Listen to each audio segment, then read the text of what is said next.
ప్రకృతి వ్యవసాయం, సివిఆర్ పద్ధతిలో వరి సాగు, నా అనుభవాలు, మీ ప్రకృతి రత్న, ఉత్తమ రైత వాటి గ్రహీత, రైస్ మిల్లర్, పుస్తక రచయిత హర్షత్ విహార్, పటేల్ నగర్ గ్రామం, విడవలూరు మండలం, శ్రీ పొట్టి శ్రీరాములు, నెల్లూరు జిల్లా, ఆంధ్రప్రదేశ్. Cell number 7095795348.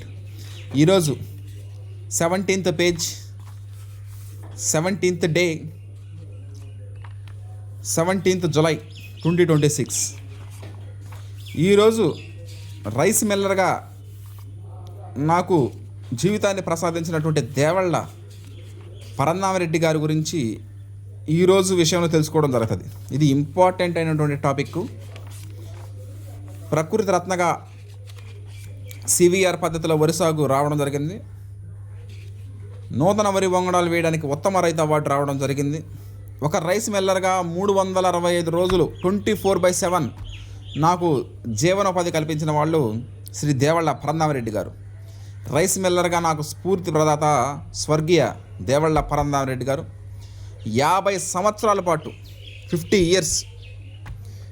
ఇయర్స్ పాటు రైస్ పండించడానికే, రైస్ ఆడించడానికే తన జీవితాన్ని అంకితం చేశారు దేవళ్ళ పరంధామరెడ్డి గారు. వాళ్ళ నాన్నగారు దేవళ్ళ గోపాల్ రెడ్డి గారు, ఆయనకి 2 కుమారులు, దేవళ్ళ పరంధామరెడ్డి గారు, దేవళ్ళ శివకోటారెడ్డి గారు.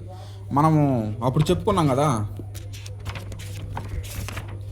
దేవళ్ళ శివకోటారెడ్డి గారు అంటే సివిఆర్ పద్ధతిలో నాకు రాకముందే, అసలు ఈ సివిఆర్ పద్ధతి రాకముందే నాకు చిన్న చెరుకూరులో, నేను అక్కడ విధి నిర్వహణలో ఉన్నప్పుడు చిన్న చెరుకూరు గ్రామంలో చేస్తా ఉన్నప్పుడు పోస్టల్ డిపార్ట్మెంట్లో వీళ్ళిద్దరు అన్నదమ్ముళ్ళు.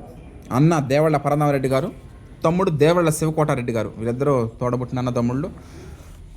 అన్నగారు రైస్ మిల్లు వ్యవహారం చూసుకుంటూ తన 50 సంవత్సరాల పాటు తన జీవితాన్ని రైస్ మిల్లుకి అంకితం చేశాడు. ఆయన చెప్పినటువంటి విషయం కొన్ని నాకు అట్లాగే మైండ్లో ఫిక్స్ అయిపోయినాయి. శారీరక శ్రమ నుండి తప్పించుకున్న వాళ్ళు రోగాల నుంచి తప్పించుకోలేరు. ఇప్పుడు బీటెక్ చదివాం కదా, మనమేంది ఒడ్లు మూటలు, రైస్ మిల్లు, రైస్ బ్యాగులు మోసేది ఏంది అని అనుకుంటే అది పప్పులో కాలేసినట్లే. శారీరక శ్రమ నుండి తప్పించుకున్న వాళ్ళు రోగాల నుంచి తప్పించుకోలేరు. ఆయన చెప్పినటువంటి విషయం అది. ప్రకృతి వ్యవసాయం మొదటగా పండించినప్పుడు దాన్ని రైస్ మిల్కి తీసుకొని రైస్ మిల్కి చేయడానికి 25 కేజీల బ్యాగులు కొట్టడానికి చేసేవాళ్ళం. అంతకుముందు రోజుల్లో మా తాతగారు, నాన్నగారు, గోపాల్ రెడ్డి గారికి మంచి స్నేహభావం ఉండేది. ఆ విధంగా నా శ్రేయస్సు కోరి రైస్ మిల్లింగ్లో, ట్రాన్స్పోర్ట్ విధానాల్లో, పొలం పనుల్లో ఎన్నో విధాలుగా సహాయ సలహాలు సూచనలు ఇచ్చి నాకు శ్రేయాభిలాషగా నిలిచారు.